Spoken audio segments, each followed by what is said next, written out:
IDM.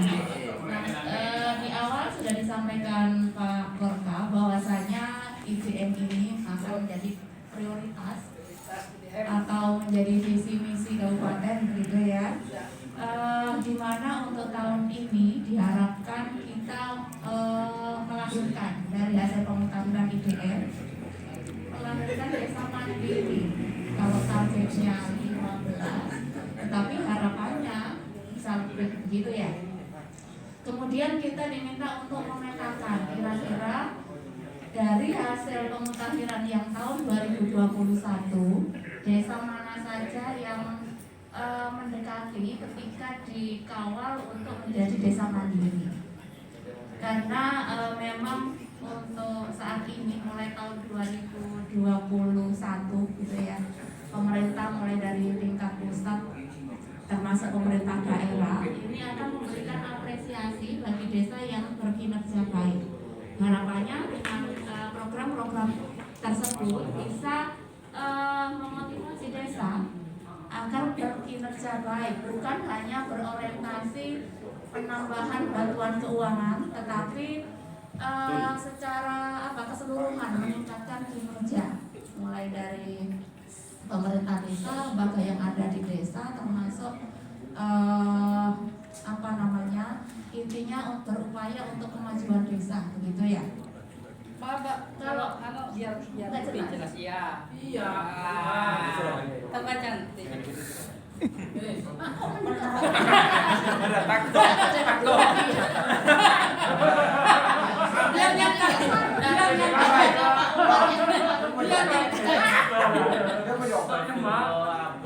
Iya. Kalau tahun 2020 pemerintah desa sering ketika hasil inputan IDM kemudian menghasilkan skor yang tinggi, statusnya bagus begitu ya, justru muncul kekhawatiran dari kepala desa. Kekhawatiran ketika desa saya maju atau mandiri, khawatir dinilai sudah mampu untuk melaksanakan pembangunan secara mandiri, tidak perlu bantuan lagi dari pemerintah pusat. Nah, itu yang dikhawatirkan, mindset lama. Tetapi beriring perkembangan begitu ya, regulasi juga terus berubah. Alokasi afirmasi tiap tahun ada kenaikan persentase. Begitu.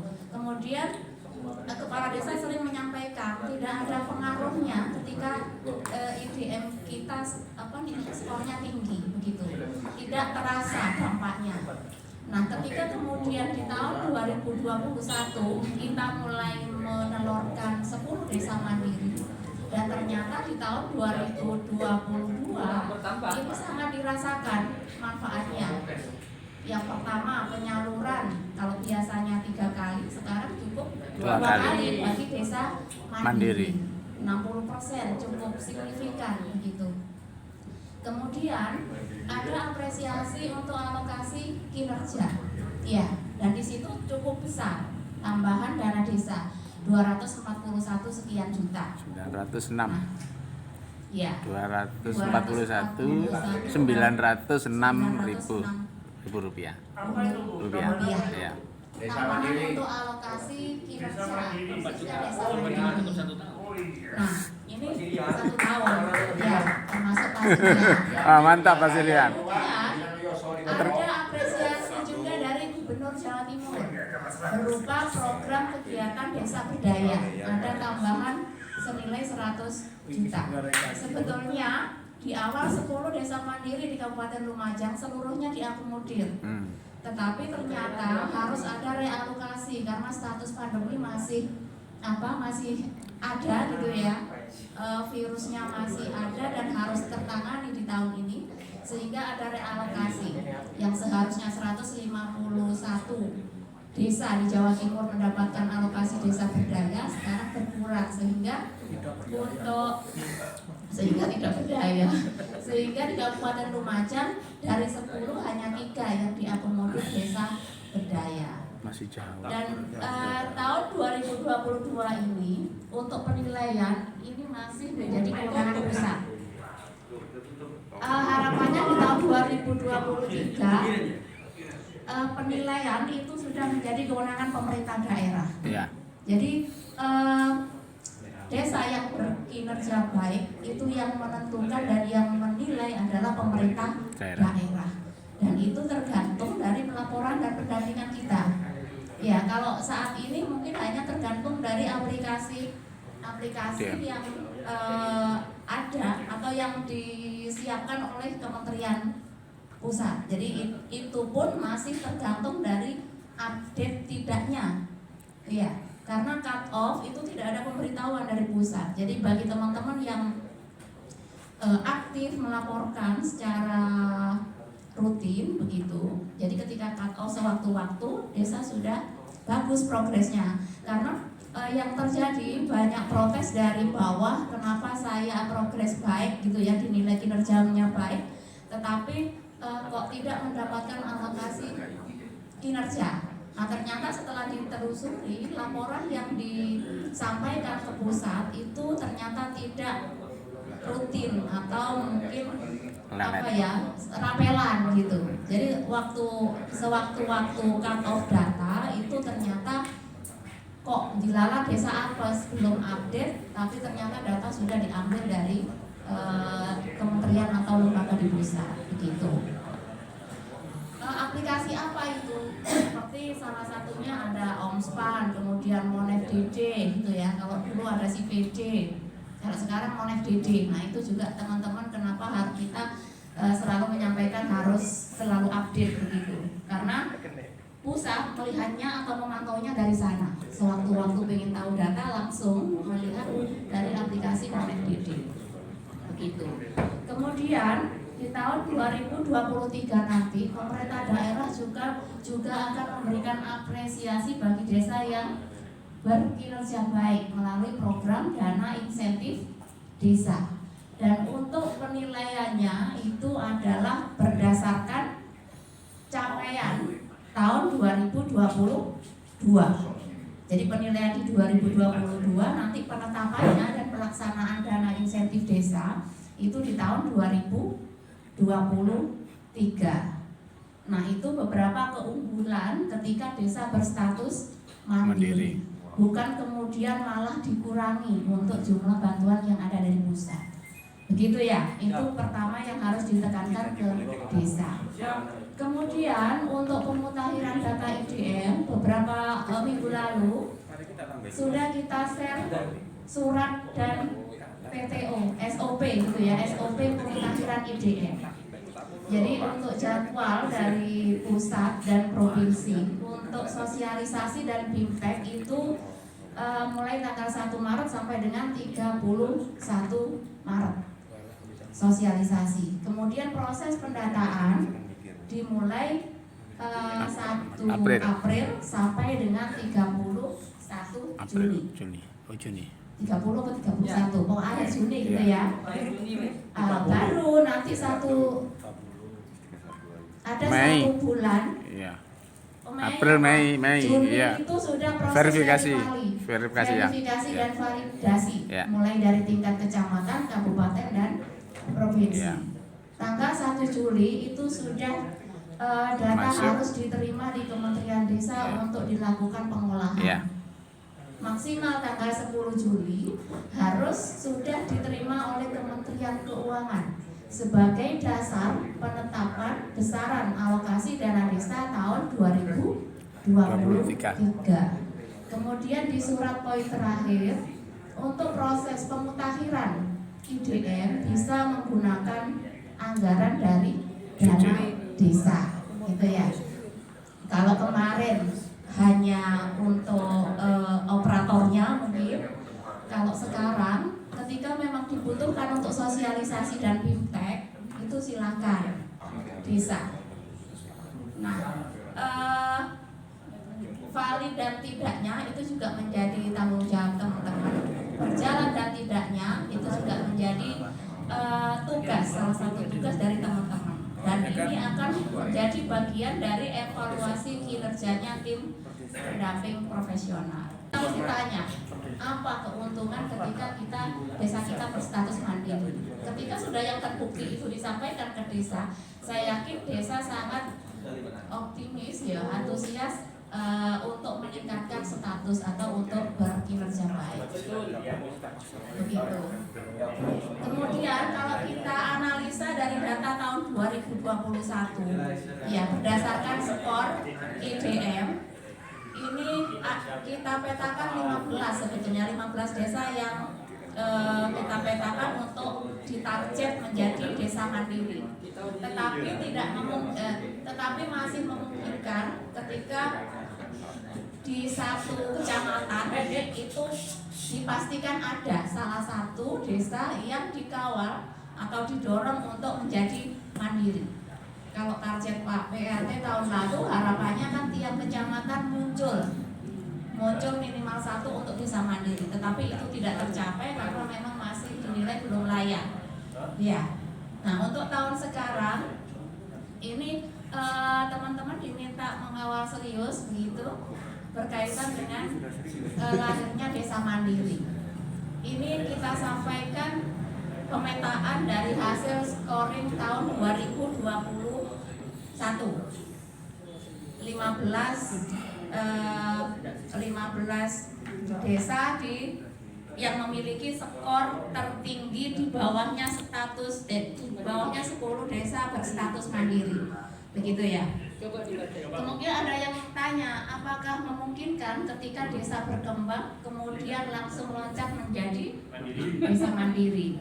Bisa jadi, karena tahun ini pun ada di Kabupaten Lumajang satu desa yang loncat. Jadi dari sisi penilaian sebetulnya justru itu mendapatkan nilai tertinggi, tambahan yang lebih dibandingkan dengan ya. maju ke mandiri. Iya, tertinggi nilainya. Tetapi catatan kemarin evaluasi dari Bapeda, ya pasti akan dipertanyakan. Kemudian apa yang bisa mengungkit sehingga desa tersebut menjadi mandiri, dan itu harus disiapkan data untuk menjawab pertanyaan itu. Tapi memungkinkan. Ya, Purwosono, Kecamatan Sumbersuko. Nilainya kan tergantung PLD-nya, Pak. Kenapa? Nilainya kan tergantung PLD-nya. Dulu ya. Itu tersangka. Catatan evaluasi bersama kemarin kita koordinasi dengan Bapeda. Oke lah desa mandiri ketika targetnya memang muncul sebanyak-banyaknya. Tetapi harapannya ketika kita menyampaikan misalkan desa A statusnya mandiri, nah itu yang tanya itu tidak kemudian muncul pertanyaan, loh kok bisa? Jangan sampai muncul seperti itu. Tapi yang tanya itu langsung oh iya ya gitu. Jadi dari kasat mata harapannya memang sudah layak mandiri. Harusnya begitu. Meskipun sudah harus tanya komponen nilainya apa saja, indikatornya apa saja gitu ya. Tetapi dilihat atau dibayangkan tanpa harus melihat indikator itu sudah mengiyakan. Oh iya memang layak mandiri. Nah itu catatan yang perlu teman-teman bawa gitu. Kemudian desa mandiri itu tidak hanya tergantung dari pembangunan yang dilakukan oleh desa, pembangunan yang menjadi kewenangan desa. Karena di sini justru kalau kita lihat itu lebih banyak kepada supradesa, kegiatan supradesa, gitu ya. Jadi sejauh mana fasilitas pendidikan yang ada di desa atau jaraknya seberapa jauh, gitu ya. Jadi yang memungkinkan sebetulnya desa-desa yang dekat kota itu sebetulnya lebih potensi untuk mandiri karena fasilitas yang kreditan, kemudian sumber daya manusia juga biasanya memang lebih daripada desa-desa yang terlalu jauh. Jiwa turun kelas. Kemudian bisa jadi BUMDes yang mengangkat desa itu menjadi mandiri.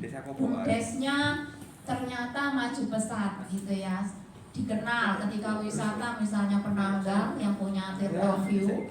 Nah itu kemudian kan promosi lewat media sosial juga gencar gitu. Nah dari situ kan kemudian ketika ngomong Penanggal mandiri, nah itu oh iya berarti karena ada BUMDes wisata, bisa jadi begitu. Termasuk Pronojiwo sangat potensi. Sekarang nilainya turun, Pak. Nilainya turun dan yang dampak bencana bisa jadi. Nilainya turun. Tertinggal itu. Tertinggal. Bisa tertinggal. Harusnya turun. Fasilitas yang Dua desa itu. Desa Kobuan. Harus Sampai supit orang. Ini kita sampaikan untuk desa-desa yang potensi untuk didorong menjadi Tidak tenang, mandiri. ya. Kita melihat skor dari 2021. Yang pertama kali Botolor Jatiroto. Oh Ya. yes. Terus Jaret Candipuro, Tunjung Randu Agung. Ini bisa jadi benar, bisa jadi salah karena luput apa inputnya atau kesalahan persepsi terhadap Tunjung Randu Agung potensi. Nah, yang potensi didorong untuk menjadi Bukan mandiri. karena desanya tapi karena fasilitas. Betul. Betul. Jadi, Mun ya. desanya tertinggal. Biasa. Kemudian Fasilitas umumnya sama apa? Bulurejo, Tempur Sari, Kursari. Nogosari, Rowo Kangkung, Wonorejo, Gedung Jajak, Selok Gondang, Sukodono, Sumber Urip, Pronojiwo, Langsung akad wes. Laka, Bades, Pasirian, Bagus tuh ya. Bades, Sekali. Yosolo, Dari berapa? Kandang Tepus, Taman Ayu, Tepus. Sidorejo, Tegal Rejo, Taman Ayu Pronojiwo. Pronojiwo. Ya. Yang saya sebut tadi itu yang skornya tinggi, mendekati mandiri. Jadi teman-teman tinggal menganalisa dari IDM tahun kemarin, kira-kira kegiatan apa yang perlu diprogramkan atau kegiatan apa yang mungkin ada dari kegiatan supradesa gitu ya. Baik dari pemerintah kabupaten maupun provinsi yang realisasi di tahun 2021 dan sekarang sudah ada pergerakan begitu, itu silahkan dianalisa, kemudian diinput kembali apakah memang sudah layak atau mampu skornya untuk mengungkit status desa di IDM begitu ya. Tetapi di luar desa yang saya sebutkan tadi bisa jadi ternyata sudah tahun ini sudah layak untuk menjadi mandiri karena masih banyak desa maju lainnya yang belum saya sebutkan, tapi skornya kebetulan di 2021 masih di bawahnya desa yang saya sebut 15 tadi begitu ya. Tetapi harapannya teman-teman di masing-masing kecamatan memetakan setidaknya ada satu desa yang didorong untuk menjadi desa mandiri. Begitu ya, karena desa mandiri ini juga menjadi salah satu evaluasi kita bersama. Jadi evaluasi kepala desa, evaluasi pendamping desa, OPD terkait khususnya BPMD, Bapeda dan juga Bupati. Begitu. Mandiri Jadi kita tinggal bisa Bu. Mandiri kita tinggal bisa. Curah kobokan. Tapi kan harta kalau lihat turun ke curah kobokan. Besar. Iya, BAD. Apalah harto. Ya mungkin itu terkait IDM. Ya harapannya teman-teman mulai siap-siap mengawal penginputan hasil pemutakhiran data IDM 2020. Siap, Begitu Pak. ya. Ya, siap betul. Untuk ring timeline-nya tadi dicatat begitu, jadi tidak akhir Maret itu sudah harus selesai untuk proses sosialisasi dan kenapa? Apanya? Kemarin sudah saya share di grup Korca termasuk username, password ya. Webnya mungkin ya ada yang lupa karena lama tidak buka. Iya saya kirim lagi sebentar lagi. Kalau sudah cukup. Untuk materi sosialisasi Pak.